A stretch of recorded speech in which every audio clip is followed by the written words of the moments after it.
हमारे YouTube channel जेके sir biology में आपका स्वागत है। आइए आज कुछ नया सीखते हैं। हेलो फ्रेंड्स, मैं हूं जितेंद्र कुमार और आज आप लोगों के लिए टॉपिक है टीनिया सोलियम या फीता कृमि के जनन अंगों की संरचना। तो चलिए फ्रेंड्स, हम आपको टीनिया सोलियम या फीता कृमि के बारे में कुछ जानकारियां दे देते हैं। टीनिया सोलियम जो है वो कैसा होता, फीते नुमा संरचना होता है। हमने आपको बताया था इसका हेड स्कोलेक्स कहलाता है और इसके पूरे शरीर में ये क्या होता है, ये फीते की तरह एक संरचना होती है और इसमें पीछे की ओर चौड़ाई बढ़ती चली जाती है, सेगमेंटेड शरीर होता है और इसका जो सिर है इसको हम क्या कहते हैं, स्कोलेक्स कह देते हैं। तो इसमें 3 प्रकार के खंड पाए जाते हैं, इमेच्योर, मैच्योर और ग्रेविड प्रोग्लोटिड। 3 प्रकार के प्रोग्लोटिड होते हैं। इनके देह खंडों को हम प्रोग्लोटिड कहते हैं। आप लोगों को एक रिवाइज करा रहे हैं, इससे पहले हमने इसकी संरचना बता दी है। देह खंडों को हम क्या कहते हैं, प्रोग्लोटिड कहते हैं और इसके पूरे शरीर में 800 से 1000 खंड पाए जाते हैं और जो अपरिपक्व खंड होते हैं, अमैच्योर, इमेच्योर खंड होते हैं, इमेच्योर प्रोग्लोटिड जिनको कहेंगे, और मैच्योर, तीनों प्रकार के मैच्योर और ग्रेविड। ग्रेविड को कहते हैं अंडपूर्ण देह खंड। तो इसमें इमेच्योर में जो देह खंड होंगे, अपरिपक्व खंड होंगे, इनमें जननांग नहीं पाए जाते हैं और इमेच्योर जो प्रोग्लोटिड होगी इसकी संख्या 200 होती है और जो मैच्योर होंगे यानी परिपक्व खंड होंगे इनमें इनकी संख्या 400 से 450 तक होती है। तो मैच्योर देह खंडों में क्या है, नर तथा मादा जननांग प्रत्येक खंड में उपस्थित होते हैं। तो इन्हीं के मैच्योर खंड में सबसे पहली बात, जो रिप्रोडक्टिव ऑर्गन्स जननांगों की बात कर रहे हैं तो वो कहां पाए जाते हैं, टीनिया सोलियम फीता कृमि के शरीर में मैच्योर प्रोग्लोटिड में पाए जाते हैं, यानी कि परिपक्व देह खंडों में पाए जाते हैं। और परिपक्व देह खंडों की संख्या जो होती है टीनिया में वो 400 से 450 होती है। और उसके बाद आता है ग्रेविड यानी अंडपूर्ण देह खंड। अंडपूर्ण देह खंड की जो संख्या होती है वो 150 से 300 तक होती है। और इस प्रकार पूरे टीनिया सोलियम के शरीर में 800 से 1000 खंड पाए जाते हैं, देह खंड पाए जाते हैं। और इसका प्रत्येक देह खंड में मैच्योर जो प्रत्येक देह खंड है वो क्या होता है, उसमें नर और मादा संरचनाएं पाई जाती हैं। इस प्रकार हम कहते हैं कि जो टीनिया है वो कैसा होगा, बाइसेक्सुअल होगा, यानी कि बाइसेक्सुअल, इसको हर्मेफ्रोडाइट भी कह देते हैं। बाइसेक्सुअल को हर्मेफ्रोडाइट कह देते हैं, यानी कि द्विलिंगी होता है। टीनिया सोलियम कैसा होगा, द्विलिंगी होता है और इसके परिपक्व देह खंड में जो परिपक्व देह खंड होगा फ्रेंड्स, परिपक्व देह खंड पाए जाएंगे जिनको हम कहेंगे मैच्योर प्रोग्लोटिड्स। तो मैच्योर प्रोग्लोटिड्स जिनकी संख्या बॉडी में 400 से 450 तक होती है, इनमें क्या है, नर और मादा जनन अंग, यानी कि द्विलिंगी होता है तो नर और मादा जनन अंग मैच्योर प्रोग्लोटिड्स में पाए जाते हैं। और इसके अलावा एक कंडीशन और होती है, इसके प्रत्येक खंड में जो मेल रिप्रोडक्टिव ऑर्गन्स होंगे, मेल रिप्रोडक्टिव ऑर्गन्स जिनको हम नर जनन अंग कहते हैं, ये नर जनन अंग पहले विकसित हो जाते हैं, मादा जनन अंगों से पहले ही विकसित हो जाते हैं, पहले विकसित हो जाते हैं।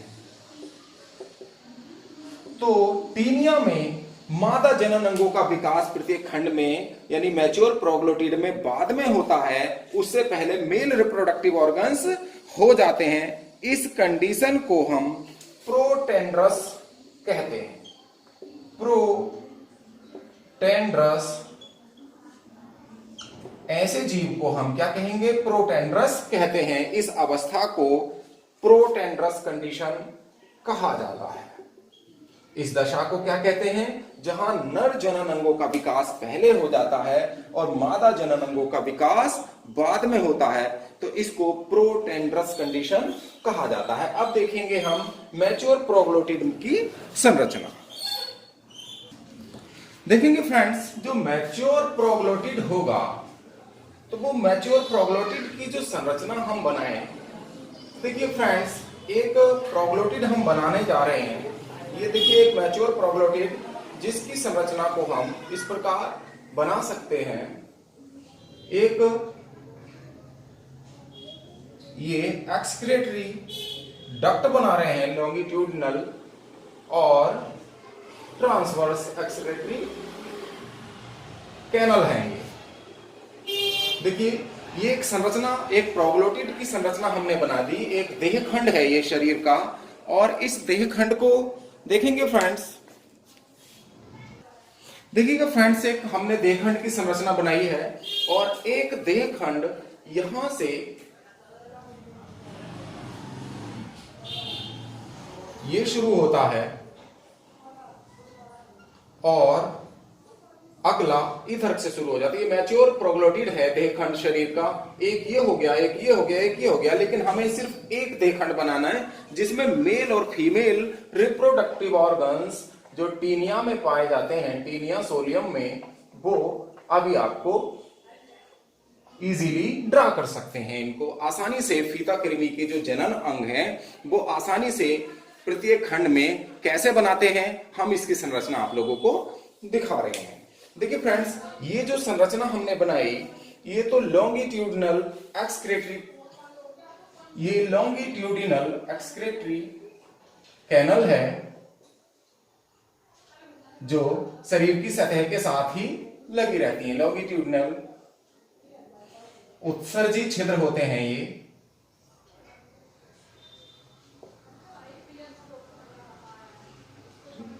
कैनल, और ये जो है ये ट्रांसवर्स एक्सक्रीटरी कैनल हो जाती है।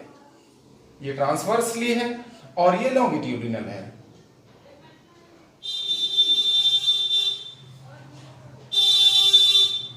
देखिएगा, ये ट्रांसफर अनुप्रस्थ उत्सर्जी नाल हो गई और ये लंबाई में लंबवत उत्सर्जी नाल, ये दो प्रकार से पाई जाती हैं। और इसके बाद साथ ही ये लेटरल साइड में नर्व कॉर्ड भी होती है।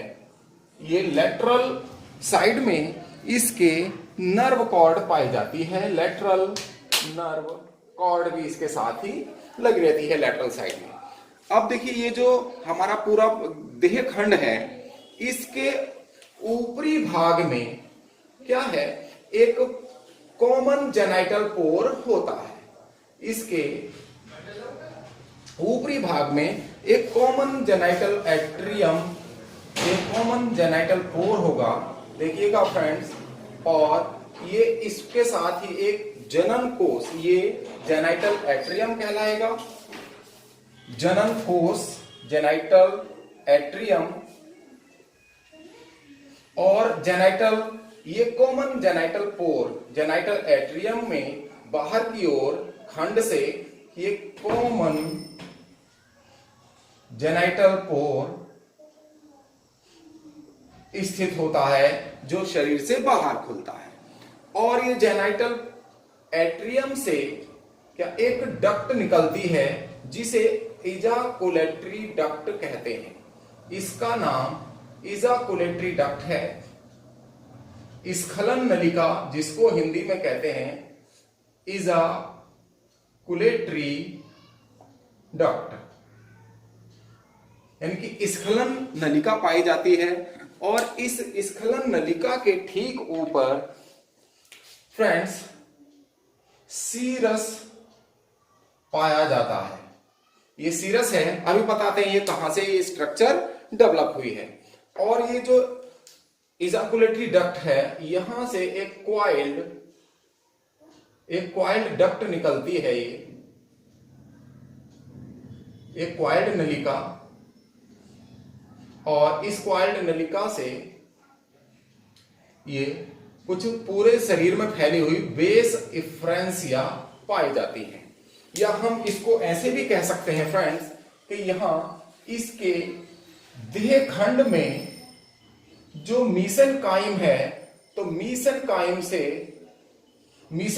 इसकी मीसेनकाइम की ऊपरी सतह में, देह खंड में बहुत सारे असंख्य ये टेस्टीज गोल आकार के दाने जैसे पूरे शरीर में टेस्टीज बिखरे रहते हैं, इनको हम टेस्टीज कहते हैं। और ये टेस्टीज के पीछे की ओर ये जो नलिका है पतली सी, इसको बेस इफ्रेंसिया कहते हैं। शुक्रवाहिका इसको कहा जाता है, बेस इफ्रेंसिया। और बेस इफ्रेंसिया जो सारी पतली नलिकाएं जुड़कर ये बेस इफ्रेंसिया सभी जहां जुड़ती हैं और जुड़कर ये एक कॉमन डक्ट बनाती हैं, थोड़ी सी मोटी, और ये क्वाइड स्ट्रक्चर सी बनाती हैं। इसको हम बेस डिफरेंस कहते हैं, इसको हम बेस डिफरेंस या शुक्रवाहिनी कहते हैं। ये शुक्रवाहिनी बनाती है और शुक्रवाहिनी आगे की ओर चलकर क्या बनाती है, इजाकुलेटरी डक्ट। और इसी का बाहरी सिरा शुक्रवाहिनी का फूलकर बाहर की ओर जेनाइटल एट्रियम के पास सीरस बनाता है। सीरस जैसी संरचना, ये मांसल संरचना सीरस बनाता है।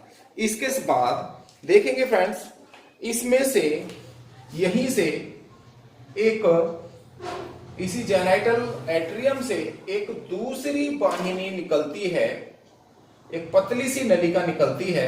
ये फीमेल रिप्रोडक्टिव ऑर्गन कहलाती है, इसको हम वेजिना कहते हैं।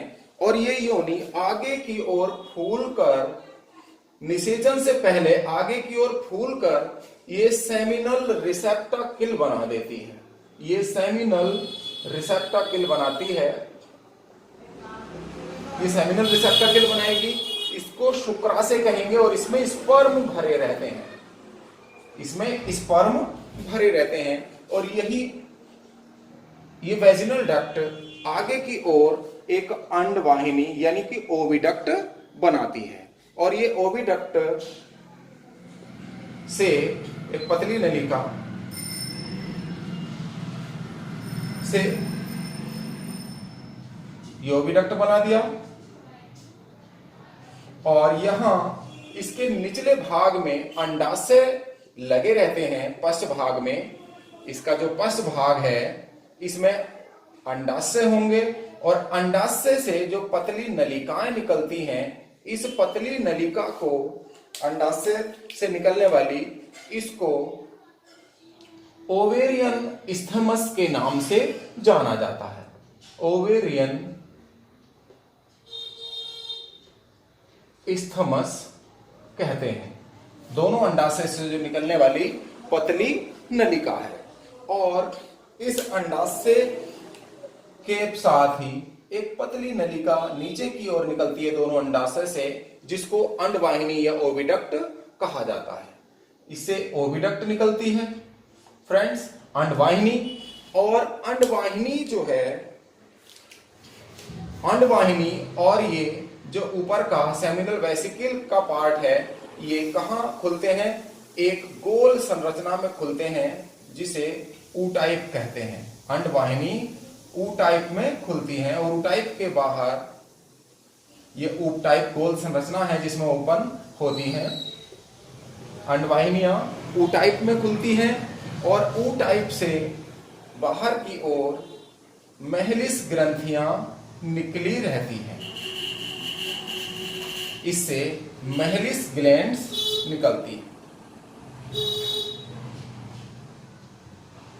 महलिस ग्रंथियां निकलती हैं ऊ टाइप में। और इसके साथ ही यहां पर एक वाइटेलाइन ग्लैंड अंडाशय के पश्च भाग से निकलती है, अंडाशय के। और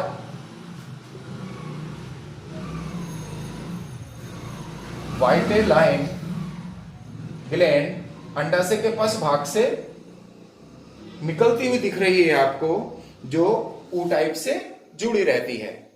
ऊ टाइप से जुड़ी रहेगी वाइटेलाइन ग्लैंड। और ये वाइटेलाइन डक्ट कहलाती है। इससे जो जिस डक्ट द्वारा ये जुड़ी रहती है, इसको वाइटेलाइन डक्ट कह देते हैं।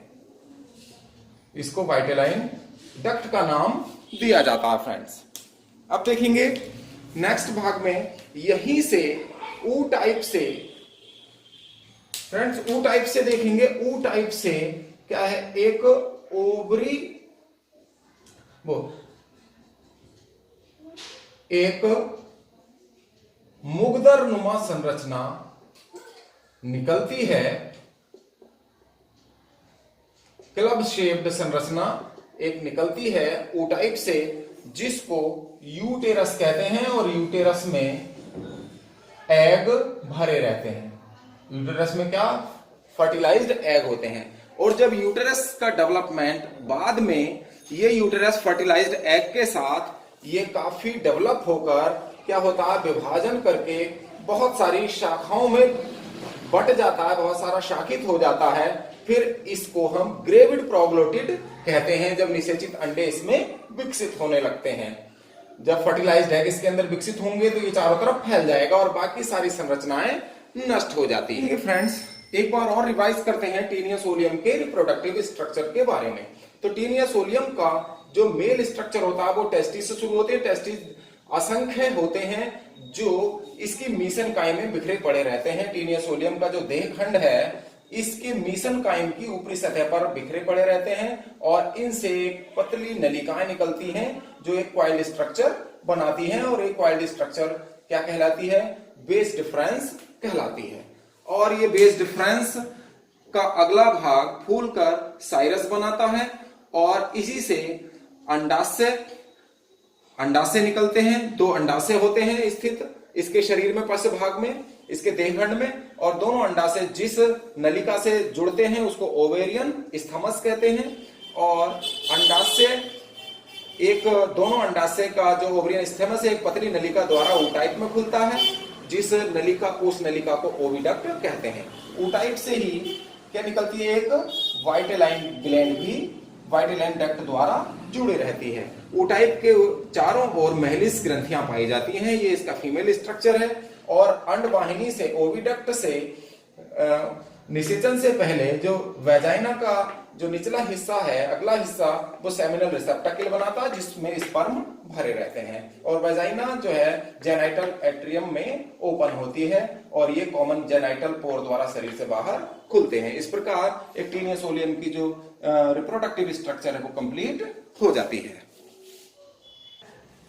तो फ्रेंड्स, आज टीनिया सोलियम के मेल और फीमेल पार्ट्स आप लोगों ने देखे कि प्रोग्लोटिड में किस प्रकार स्थित होते हैं। तो आज का टॉपिक आप लोगों को कैसा लगा, पसंद आया तो लाइक कीजिए, शेयर कीजिए। और जिन फ्रेंड्स ने अभी तक हमारे चैनल को सब्सक्राइब नहीं किया है वो आज ही हमारे चैनल को सब्सक्राइब कर दें और बेल आइकन का बटन भी दबा दें, जिससे आने वाले वीडियोज की नोटिफिकेशन आपको समय से मिलती रहे। आपका बहुत बहुत धन्यवाद। आपका मंगल।